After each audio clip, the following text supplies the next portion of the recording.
Vaheguru Ji Ka Khalsa, Vaheguru Ji Ki Fateh. Bienvenue à vous mes amis. Alors aujourd'hui, je vais vous parler de la représentation symbolique de la souris, donc la souris, le petit animal, le rongeur, dans l'enseignement de nos maîtres de mémoire bénis. Pour cela, nous allons nous rendre immédiatement au Hang 1387, au verset 15, où Guru Arjan Devji Sahib nous enseigne Reman Musa Pila Megarbat Kartab Karat Maha Mugna. Autrement dit, ô mon esprit, tu es semblable à une moussa, une souris, vivant dans le petit trou, si vous voulez, du corps, le petit habitat, la petite maison minuscule du corps.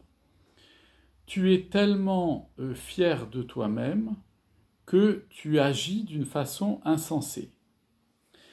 Donc je voudrais attirer votre attention déjà sur l'étymologie du mot Moussa. Donc Moussa, Moussam en sanskrit signifie effectivement un rongeur et plus particulièrement une souris des champs, une toute petite souris. Donc vraiment, la souris des champs, parmi les rongeurs, c'est ce qu'il y a de plus petit. Ça a une taille qui est quelquefois la moitié d'un pouce adulte. Donc vous voyez, c'est vraiment un tout petit animal, mais qui se faufile partout et qui peut faire des dégâts en rongeant toutes sortes de choses, notamment en mangeant les récoltes, mais en rongeant les toitures le bois des toitures des maisons, ou en mangeant des vêtements, enfin voilà. Donc, qui en étant tout petit, a une capacité à, modifier son environnement qui est assez importante. Et l'étymologie du mot moussa, c'est donc ce petit rongeur, et qui a donné naissance d'ailleurs, la source vient de la langue indo-européenne, donc qui a précédé le sanskrit et nos langues européennes, et qui est une langue primordiale, qui a donné naissance à toutes ces langues qui sont parlées dans le nord de l'Inde et en Europe, et notamment aussi en Europe du Nord, je pense à la langue scandinave en particulier. On le retrouve aussi dans le saxon et dans certaines portions de la langue latine, des langues latines. Et Moussa a donné en anglais mouse, que ce soit en anglais ou mouse aussi en allemand. Donc ça vient de cette racine-là. Donc nos maîtres de mémoire bénis emploient l'image de la souris, de la petite souris des champs, pour désigner représenter symboliquement l'action de notre mental à l'intérieur de nous-mêmes. Alors ici, le man, ici, tel qu'il est employé dans cette bani-là, signifie plus largement, plus globalement, la conscience individuelle, la conscience individualisée. Et donc, nous voyons ici que Guru Arjan Devji Sahib nous explique que l'esprit, notre conscience, est assez semblable, elle se tient réfugiée à l'intérieur du corps. C'est-à-dire que Guru Sahib nous explique que nous ne voyons pas tout, même nous-mêmes, nous ne savons pas tout de notre propre conscience et des capacités de notre mental. Nous n'en savons que très très peu et nous n'en utilisons que très peu. Et certains l'utilisent vraiment très peu, les capacités à la fois cognitives, intellectuelles, sensorielles, imaginatives, organisatrices, ainsi de suite. Donc, Guru Arjan Devji Sahib nous dit que la conscience individualisée est semblable à une souris qui se réfugie, qui cache vraiment sa nature profonde à l'intérieur de la maison du corps. Donc nous voyons ici que c'est une approche très intéressante qui ne met pas en opposition le corps et l'esprit, mais bien dans une unité, c'est-à-dire l'esprit trouve une certaine forme de refuge à l'intérieur du corps. Et Guru Sahib nous explique que cette souris qui symbolise la conscience individualisée est tellement sûre d'elle-même, tellement fière d'elle-même, qu'elle se met à agir sans réfléchir. Un peu comme le fait une petite souris qui, lorsqu'elle se sent près d'un silo de grains, de blé, etc., va être immédiatement attirée par le grain et ne pas voir que, en sortant de sa maison, de sa tanière et de son abri, de son petit trou de souris, elle peut se mettre en danger parce qu'elle va s'exposer au danger d'être la proie d'un chat ou d'un autre prédateur ou de circonstances qui peuvent mettre sa vie en danger. Et c'est ça que Guru Arjan Dev Ji Sahib veut nous expliquer ici. Il veut nous expliquer que lorsque notre corps se met à agir, notamment par la parole, par le regard et par l'ouïe, c'est-à-dire par le fait d'entendre, de parler et de voir, eh bien, ce sont les moyens par lesquels notre conscience individualisée, notre aspect divin s'exprime. Et que par ces trois aspects-là, parler, entendre et voir, eh bien, c'est là où on peut entendre des choses qui ne nous sont pas utiles et qui nous conduisent à de la folie, ce qu'on appelle la folie spirituellement, c'est-à-dire à prendre des décisions qui ne sont pas éclairées par la vie spirituelle, mais qui sont mues par notre homé, par notre ego. Et c'est ça, agir de façon insensée. Perdre le sens, ça veut dire que on ne fait pas des choses qui sont en harmonie avec notre nature divine profonde. C'est ce que nous explique ici Guru Sahib. Et quand on va un peu plus haut dans la Gurbani, on va trouver l'enseignement de Guru Ramdas Sahib Ji qui nous parle qui représente aussi le symbole, qui utilise le symbole de la souris pour exprimer également la dégradation de la vie humaine par les effets du temps, par l'action du temps. Ainsi, au an 41 au verset 17, nous lisons Avkate narena putehe nit musa lajtukai. Autrement dit, la vie d'un être humain, elle va en diminuant, en s'amenuisant. Quand on va vers la vieillesse, eh bien, on perd de son énergie vitale au fur et à mesure. Mais, nous dit ici Guru Ramdas Ji, eh bien, l'être humain ne le comprend pas, ça. C'est-à-dire, il ne prend pas conscience que, au fur et à mesure du temps, il perd sa vitalité. Il se croit toujours éternel dans sa dimension biologique et émotionnelle. Et il poursuit en disant que chaque jour, à chaque jour, Nit Moussa, la souris du temps qui passe, la souris de la mort, si vous voulez, mais c'est la souris du temps qui grignote tout, qui mange tout, du décompte du temps, eh bien, grignote petit à petit l'espace, le patrimoine de notre existence, grignote petit à petit notre vie. Ainsi, Guru Ramdas nous explique qu'il y a un double rapport dans la symbolique de la souris. C'est-à-dire que la souris, elle représente le temps qui passe et en même temps, elle représente l'activité de notre mental qui nous fait produire du karam, c'est-à-dire des actions dans notre incarnation présente. Et par cela, nos maîtres de mémoire bénis veulent nous expliquer que dans le symbole de la souris, il y a en fait une unité profonde entre notre man, notre mental, notre conscience individualisée, et en même temps une profonde unité avec le temps qui passe, qui fuit entre nos mains. Ainsi, notre mental n'est pas plus durable que le temps qui passe, et c'est le temps qui passe qui crée de l'illusion dans notre mental que nous pouvons durer dans le temps. Pourquoi ? Parce que nous faisons chaque jour l'expérience que nous nous levons chaque matin. Et donc, nous avons l'impression que se lever chaque matin, c'est une action tout à fait normale et naturelle, et que donc, à ce titre-là, eh bien, il est logique de s'éveiller chaque matin, et que ce sera ainsi le lendemain et les jours suivants.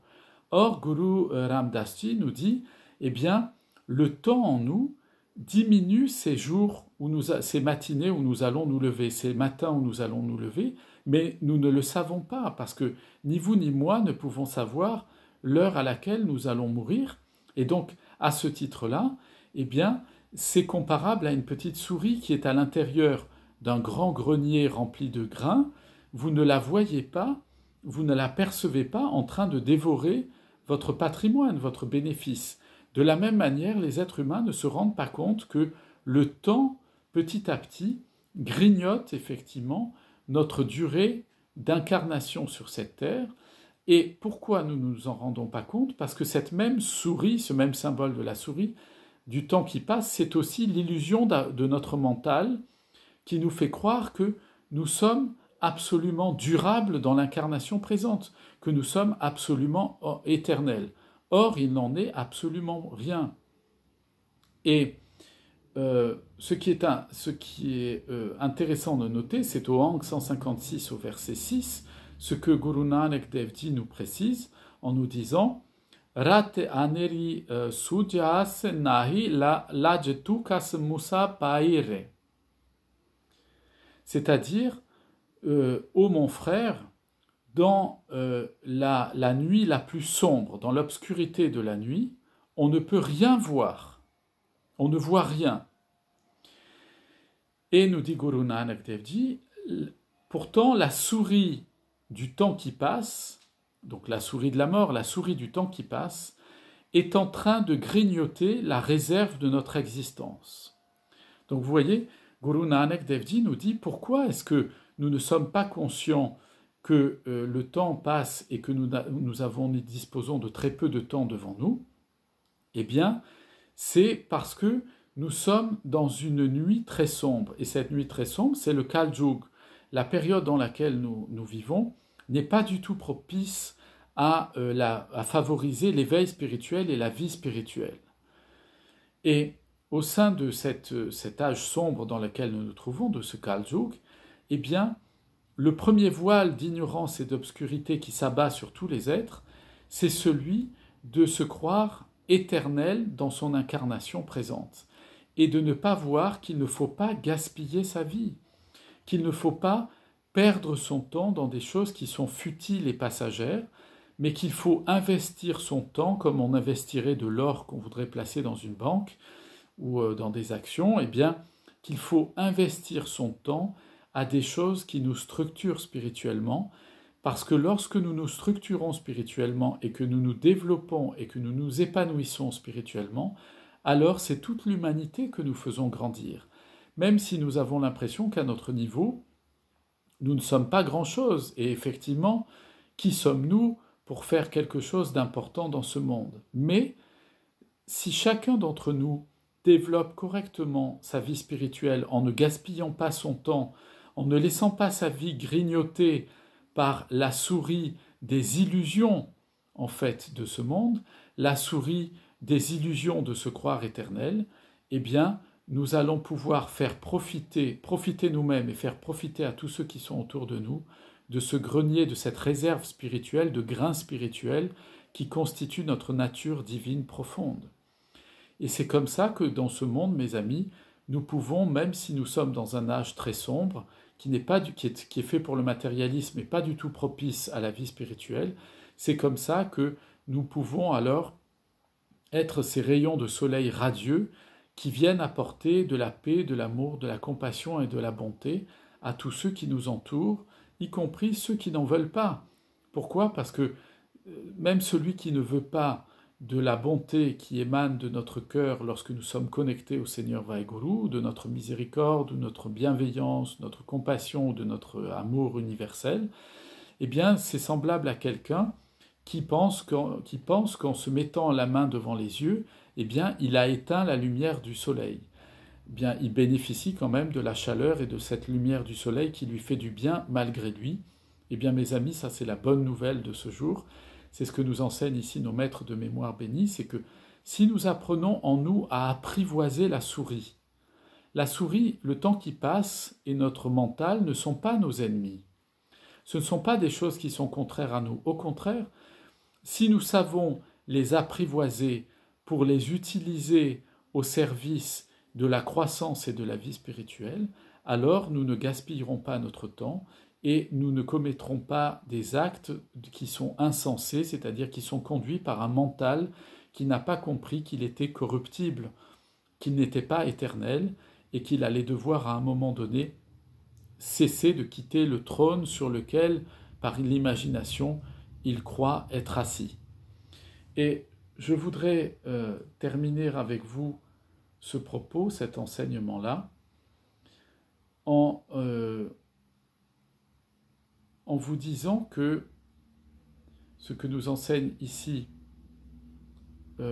Guru Ram Das Ji, il nous dit, il compare cette fois-ci le Seigneur Vaheguru à une souris, à une moussa aussi, ou massa. Et pour nous montrer qu'en fait, ce symbole de la souris, tout est manifestation de Vaheguru, et que ce symbole de la souris que sont le temps qui passe, qui mange notre vie, et de notre mental qui nous conduit quelquefois à commettre des actes qui sont contraires à la vie spirituelle, mais qui nous conduit aussi à commettre les actes qui sont utiles et constructifs à notre vie spirituelle, eh bien, ils sont aussi la manifestation du Seigneur Vaheguru. Et que nous devons voir au travers du temps qui passe et de notre mental les instruments utiles à notre progression spirituelle. Et Guru Ram Das Ji nous dit au Ang 845, au verset 8, Aki prem kasaya dio pilak masai ram. C'est-à-dire, mes yeux sont complètement immergés dans l'amour du Seigneur, comme le chat est passionné par la souris, a les yeux attirés par la souris. Eh bien, vous voyez, mes amis, c'est ça, c'est ce que je vous souhaite dans notre vie spirituelle. Cette souris du mental qui est en nous, et cette souris du temps qui passe, qui fait que notre corps change et que notre vie nous conduit vers sa fin, eh bien, ça ne doit pas être vu comme quelque chose qui est déprimant, qui est épouvantable, qui est lugubre, etc. Pas du tout. Mais ça doit être vu comme, en fait, le symbole du Seigneur Vaheguru qui nous attire à son amour, qui veut que nous nous immergions dans son amour. Et c'est ça le but ultime de l'existence, mes amis. Comme le chat a les yeux rivés sur la souris, fixés sur la souris, et bien de la même manière, lorsque nous regardons le temps qui passe dans notre vie et le comportement de notre personne, de notre conscience individualisée, nous devons y voir l'action du Seigneur Vaheguru qui nous invite à la fin de notre vie à nous jeter dans l'océan de sa miséricorde et de son amour. Je vous souhaite à tous une excellente journée. Soyez comme le chat dont les yeux ne quittent jamais la souris, que vos yeux ne quittent jamais la présence du Seigneur Vaheguru par le Nam Simran, par le Seva, par les actions de charité auprès de tous les humains qui vous entourent, quels qu'ils soient d'ailleurs bons ou mauvais. Je vous dis donc à très bientôt, plein de bénédictions sur vous, vos familles, vos amis et tous ceux que vous aimez. Vaheguru Ji Ka Khalsa, Vaheguru Ji Ki Fateh.